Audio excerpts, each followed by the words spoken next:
જ્યારે પરમાનંદ માટે જે સંતો એમનો છેલ્લો શ્વાસ રહે ત્યાં સુધી જગતને તારવાનું ભાગ કરે છે,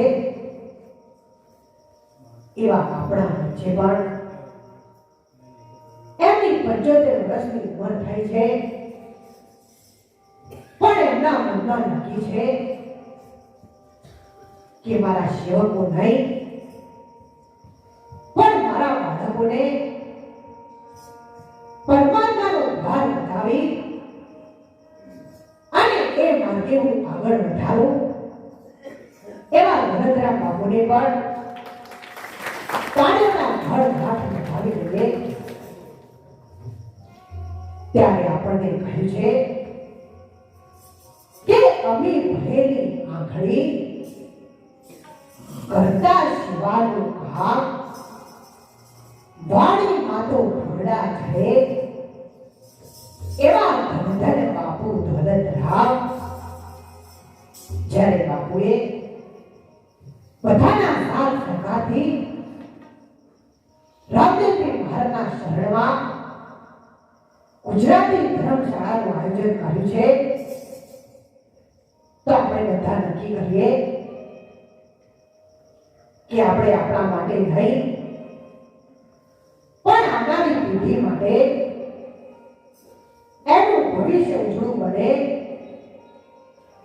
અને જ્યારે રણુજામાં જાય તો એમને એમ થાય કે રણુજા એ આપણું જ ગામ છે. અને ત્યારે આપણને એવી રીતે સતી તુરણે પણ કહ્યું હતું કે મરું પણ માંગું નહીં પણ अपने तन के घात परमार्थ के कारणें મને માંગતાના વેધાજ. અને ત્યારે આપણને ભજન ગાવા પણ સમજાવ્યું છે.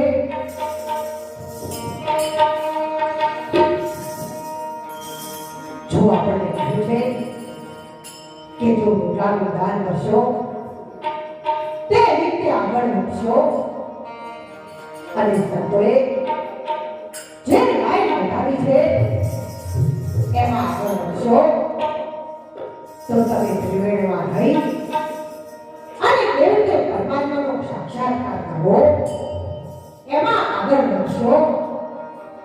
અને ત્યારે કહ્યું છે